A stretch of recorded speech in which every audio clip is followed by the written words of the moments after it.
ان کی بزنسز باہر ہیں. کتنا ہے کہ کتنی فکر ہوگی اس کو پاکستان کی کہ میں اتنے اہم عہدے میں میرٹ پہ فیصلہ کروں. اس نے میرٹ میں زندگی میں کبھی فیصلے نہیں کیے, اور لہذا ہم یہ سمجھتے ہیں کہ یہ بڑا اہم ٹائم ہے پاکستان میں. اس میں فیصلے میرٹ پہ ہونے چاہیے, اور خاص طور پہ آرمی چیف کے. اور میں یہ اب دیکھ رہا ہوں کہ حکومت نے فیصلہ کیا کوئی آرمی ایکٹ کے اندر تبدیلی لانے کے لیے. میں ان کی تو بات نہیں کر رہا جنہوں نے لگنا ہے. میں تو ان کی بات کر رہا ہوں جو لگانے والے ہیں. میں تو ان کی بات کر رہا ہوں جنہوں نے آج تک صاف نیت سے اس ملک میں کوئی کام کیا ہی نہیں ہے, جنہوں نے آج تک سوائے کہ پیسہ بناؤ کیسے, چوری کیسے کرو, اور پھر اس کو بچاؤ کیسے, NRO کیسے لو, ان کا سارا وہ فوکس ہے. ان کی جتنی بھی اپوائنٹمنٹس ہوتی ہیں وہ اسی نظر سے ہوتی ہیں کہ ان کو ذاتی فائدہ کیسے ہو سکتا ہے. تو اگر یہ فیصلہ کر رہے ہیں اور آرمی ایکٹ میں چینج لے کے آ رہے ہیں, مجھے خطرہ یہ ہے کہ یہ اپنے آپ کو اپنے مفادات کے لیے, یا یہ سمجھتے ہیں کہ ہمیں فائدہ اس میں یہ اداروں کو نقصان پہنچا رہے ہیں. انہوں نے پنجاب پولیس تباہ کی, عباس خان IG کی 1993 کے اندر. لاہور ہائی کورٹ میں رپورٹ ہے کہ انہوں نے کیسے پیسے لے کے پولیس والوں کو بھرتی کیا. ان کی رپورٹ ہے کہ انہوں نے کیسے مجرموں کو پولیس میں بھرتی کیا. یہ 93 کی رپورٹ ہے. تو لہذا ہم یہ سمجھتے ہیں کہ جو بھی اپوائنٹمنٹ ہو وہ میرٹ کے اوپر ہو, اور وہ ہو جو کہ ہمارے ادارے کو مضبوط کرے. اور اس کے علاوہ میں ایک اور چیز پہ آج بات کرنا چاہتا ہوں. کیمپین میرے خلاف جب سے میں حکومت سے گیا ہوں, ہر تھوڑی دیر کے بعد کیمپین آ جاتی ہے. کیمپین شروع کیسے ہوتی ہے؟ نون لیگ اور جیو اور جنگ گروپ مل کے یہ کیمپین بناتے ہیں. اس کیمپین کو اٹھا کے پھر یہ الیکشن کمیشن کے پاس لے کے جاتے ہیں. الیکشن کمیشن میں بیٹھا ہوا آدمی جو چیف الیکشن کمیشن, وہ ان کا خاص آدمی ہے. وہ ان کے ساتھ مل کے پھر ہمارے اوپر فورن فنڈنگ کیس مثلاً وہ لے آتا ہے, اور ہمیں میڈیا کے اندر برا بھلا کہا جاتا ہے کہ جی تباہ کر دیا انہوں نے, پکڑے گئے, اب پارٹی کو اب بین کر دیا جائے گا فورن فنڈنگ کیس کے اندر. اور ہم بار بار اپنی ساری صفائیاں پیش کرتے ہیں. ہم اپنی سارے جو فورن فنڈنگ کے اندر جو انہوں نے نام لیا تھا اس کے اوپر جن لوگوں نے ہمیں پیسے دیے ان کے نام دیتے ہیں. 40,000 کے جو ہمارے ڈونرز ہیں ان کے نام دیتے ہیں, اور یہ ہے 10 سال پرانی چیزیں. ہم سارا ریکارڈ دیتے ہیں. اس کے باوجود وہ کوئی نہ کوئی چیز اٹھاتے ہیں, FIA کو ہمارے اوپر چھوڑ دیتے ہیں, کسی طرح ثابت کرنے کی کوشش کرتے ہیں کہ انہوں نے کوئی غلط کام کیا. تھوڑی پہلے پروپیگنڈا کرتے ہیں, پھر کہتے ہیں کہ جی پھر پتہ چل رہی ہے یہ فورن فنڈنگ تو تھی نہیں, اب جی پروہیبٹیو فنڈنگ آ گئی ہے, اور اس کے بعد وہ کیس اپنے پاس رکھ لیتے ہیں. تو پہلے تو وہ چلتا رہتا ہے, اور پھر یہ توشہ خانہ سامنے آ جاتا ہے, وہی الیکشن کمشنر اس کو اٹھا دیتا ہے. یہ نہیں پتا کہ نیب کے اندر کیس پڑے ہوئے ہیں نواز شریف, یوسف رضا گیلانی اور آصف زرداری کے. 4 گاڑیاں انہوں نے نکالی, 4 بڑی بڑی مہنگی گاڑیاں توشہ خانہ سے نکالی. وہ نیب میں کیس ہے, اور کب ہے؟ 10 سال پرانا کیس ہے, اور وہ کیس پڑا ہوا ہے. ان کو کوئی نہیں پوچھتا. وہ بالکل غیر قانونی ہیں, کیونکہ آپ گاڑی نکال ہی نہیں سکتے توشہ خانہ سے. مجھے بھی ایک گاڑی ملی تھی, آپ نکال ہی نہیں سکتے. اور جو نکال سکتے چیزیں اس کا ریکارڈ ہوتا ہے, آپ پیسے جو بھی اس کی فارمیلٹی ہوتی ہے. اب انہوں نے توشہ خانہ اٹھایا ہوا ہے. میرے وکیل نے ان کی ساری چیزیں آیا, ایک ایک چیز کا جواب دیا. اب انہوں نے ایک نیا کام کیا. کل انہوں نے وہی جو کمبینیشن جیو نون لیگ, اور اس کے بعد انہوں نے ایک فراڈ کو پکڑا. یعنی اگر آپ نے کوئی غلط کام کرنا ہے تو اس میں بھی کوئی عقل ہونی چاہیے. لیکن یہ اتنے بیوقوف ہیں, کیونکہ مجھے جرائم پیشہ لوگ ہیں یہ. انہوں نے بیٹھ کے جس آدمی کو لے کے آئے, وہ سوشل میڈیا نے سارا بتا دیا کہ وہ ایک بھاگا ہوا ہے ناروے سے, اس کے اوپر کتنے کیسز ہیں, اس نے پاکستان کی FIA نے اس کے اوپر کیسز تھے, یہاں مانگنے کی کوشش کی. یعنی اس کی پوری تاریخ ہے. اس فراڈ کو انہوں نے کہا کہ جناب پورا ایک پروگرام کیا کہ اس نے کہا جی عمران خان کی گھڑی اور اتنی مہنگی بک گئی. اور میں ان کی عقل پہ حیران ہوں کہ وہ سارا کیس، وہ جو رسید ہے وہ تو پڑی ہوئی ہے توشہ خانہ کے اندر، یعنی کتنی گھڑی بکی ہے، وہ سب کچھ ہے، ریکارڈ اویلیبل ہے، اور انہوں نے پورا پروپیگنڈا کیمپین کی. تو میں نے فیصلہ کیا ہے کہ میں پہلے میں نے تو اس کے اوپر بھی کرنی تھی، فورن فنڈنگ کے اوپر بھی. اس الیکشن کمیشن نے میرے پر ڈالا کہ عمران خان کو پتا ہوتے ہوئے کہ یہ غلط فنڈنگ ہے، اس کے باوجود اس نے اس کی اجازت دی. میں تو اس کے اوپر بھی، اس کے اوپر الیکشن کمیشن کے اوپر میں نے ہرجانہ کرنا تھا. لیکن میں آج افسوس سے یہ کہنا مجھے پڑتا ہے کہ ہمارا جو انصاف کا نظام ہے اس میں مجھے امید نہیں ہے کہ مجھے کوئی ملے گا، انصاف ملے گا. لہذا اس باری میں نے کیا کیا، میں یہ جیو گروپ کے خلاف لندن میں اب کیس کر رہا ہوں. میں نے وکیل سے بھی بات کر دی ہے. میں اس کے اوپر لندن میں کیس کروں گا، اور وہ اس لیے کروں گا کہ میں وہاں لندن میں ہماری رجسٹرڈ چیریٹیز ہے جس کا میں سربراہ ہوں، نمل یونیورسٹی اور شوکت خانم کی، اور کیونکہ انہوں نے یہ وہاں بھی چلتا ہے تو ادھر میں اب ان کے اوپر کیس کروں گا کہ یہ جو میرے اوپر انہوں نے جو میری کردار کشی کی ہے، اب یہ وہاں جواب دے گے، کیونکہ ہم پیسے اکٹھے کرتے ہیں شوکت خانم کے لیے اور نمل کے لیے. تو لہذا میں لندن میں بھی کیس کروں گا. یہ جو شخص ہے، یہ جو فراڈ ہے، اس کے اوپر میں دبئی میں بھی کیس کروں گا، اور ان کے اوپر، یہ جیو کے اوپر دبئی میں بھی کیس کروں گا اور پاکستان میں بھی کیس کروں گا. اور میں نے فیصلہ کیا ہے کہ اب ہم ان کو اس لیے عدالت میں لے کے جائیں گے کہ ہم ثابت کریں گے کہ ان کا جو طور طریقہ ہے، یہ جو جیو گروپ ہے، یہ اس ملک کے اندر پروپیگنڈا کرتا ہے. یہ جو جیو گروپ ہے، اس کا مقصد اس ملک کے اندر آزادی صحافت نہیں ہے. یہ اس کو اپنے میڈیا گروپ کو استعمال کرتا ہے، یہ ایجنڈاز کے لیے استعمال کرتا ہے. یہ جو انہوں نے آدمی کو پکڑا اور جو دبئی میں یہ جو سارا دبئی سے اور یہ جو پروگرام کیا ہے، اگر یہ دیانتداری سے صحافت کرتے تو ان کو پتا تھا کہ یہ فراڈ آدمی ہے. کبھی ایک آدمی، جس آدمی کی کریڈیبلٹی کوئی نہیں ہے، اس سے تم 10 دفعہ سوچتے ہو کہ اس سے ہی آپ اس کے نام پہ یہ پروگرام کر رہے ہو. تو اگر آپ ایمانداری سے صحافت کرتے، آپ کبھی ایسے گواہ کو نہیں لیتے. لیکن انہوں نے اس کو پوری طرح، اس پروگرام کو ایسے بنایا اس گواہ کو کہ جیسے واقعی یہ سچ ہے. تو اس لیے اب مجھے کم از کم برطانیہ کی عدالت کو تو مجھے پتا ہے، کیونکہ میں نے وہاں ایک کیس لڑا ہوا ہے، اور مجھے اتنا بھی پتا ہے کہ 2 ہمارے لوگوں کے اوپر جب انگلیاں اٹھائی گئی، اور اس میں سے ایک ہمارا جو وزیر تھا، اس نے لندن میں جا کے انصاف لیا. تو میں بھی انشاءاللہ ادھر اب ان کے اوپر کیسز کروں گا، تینوں جگہ کے اوپر.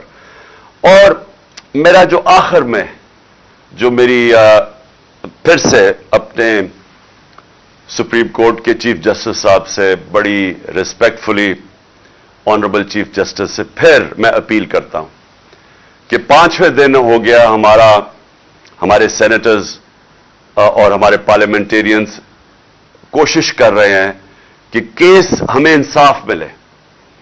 اور انصاف کسے ملے کہ اگر پاکستان کا جو نمبر 1 انویسٹیگیٹو جرنلسٹ ارشد شریف، اس کے لیے ہمیں انصاف چاہیے، کیونکہ جو بھی ہوا پتہ چلانا چاہیے کہ کس نے دھمکیاں دی اور اس کو باہر بھجوایا، کیوں اس کی جان خطرے میں تھی، یہ کون سا اتنا بڑا ملک سے غداری کر رہا تھا کہ اس کی جان خطرے میں اور اس کو ملک سے باہر جانا پڑے.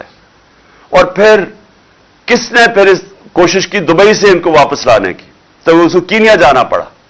یہ میں چاہتا ہوں کہ ہمارے سپریم کورٹ اس کے اوپر پوری طرح تحقیقات کرے، کیونکہ یہ صرف یہ نہیں کہ ایک پاکستان کا نمبر 1 جرنلسٹ اس کی شہادت ہوئی ہے، یہ سارے باقی صحافیوں کے لیے بھی اگر سپریم کورٹ ان کے ساتھ کھڑا ہوگا تو تب ہی وہ صحافی جو دیانتداری سے کام کرتے ہیں، جو ان کے ضمیر کی کوئی قیمت نہیں ہوتی، وہ تب ہی اس ملک کے اندر صحیح معنی میں اپنے آزادی صحافت ہوگی اور اپنے حق اور سچ کے لیے کھڑے ہوں گے. تو اس لیے میں سب سے پہلے تو یہ، اور پھر سے میں اعظم سواتی کا کہتا ہوں کہ یہ پاکستان کا سینیٹر ہے. ایک ملک کا سینیٹر سے اگر یہ ہوتا ہے جو اعظم سواتی سے ہوا ہے، اور یہی نہیں کہ جو اس کے اوپر تشدد کیا گیا اور ایک ٹویٹ کے اوپر. اور میں یہ دیکھ رہا تھا کہ اسلام آباد ہائی کورٹ میں ایک جج صاحب نے یہ کہا ہے کہ ٹویٹ کے اوپر آپ کسی کو بھی یہ نہیں کہہ سکتے کہ ملک میں کوئی بغاوت کرنے جا رہا ہے. یعنی اس نے بڑا اچھا میں داد دیتا ہوں کہ بڑا اچھا بیان دیا ہے. تو اس سے جو ہوا ہے ایک ملک کے سینیٹر سے, اور جس طرح پھر وہ جو ان کی وائف کے ساتھ جو ان کو ویڈیو بھیجی گئی ہے, یعنی اس طرح کی چیز اگر ہماری سب سے بڑا جو آخری جو لاسٹ ریزورٹ والا انصاف لینے والی جگہ سپریم کورٹ, اگر ہمارے چیف جسٹس صاحب سپریم کورٹ اس طرح کے اعظم سواتی جیسے آدمی کو, ایک سینیٹر کو, ایک نمبر 1 جرنلسٹ کو, اور پھر تیسرا ملک کا ایکس پرائم منسٹر, سب سے بڑی پارٹی کا جو سربراہ ہے, اگر ہمیں انصاف نہیں ملے گا تو اس کا مطلب تو اس ملک میں کسی کو تو اور کوئی چانس ہی نہیں ہے انصاف ملنے کی. عام آدمی تو کوئی سوچ بھی نہیں پھر سکتا کہ طاقتور کے سامنے جب وہ کھڑا ہوگا تو اسے انصاف ملے گا. تو یہ ایک ملک کے ڈیفائننگ مومنٹس ہیں, فیصلہ کن وقت ہے ہمارے ملک کا. اور اس لیے ہم ریکویسٹ کرتے ہیں کہ اس ملک کو حقیقی طور پہ آزاد کریں, انصاف دے کے. انصاف دیں گے تو قوم آزاد ہوگی.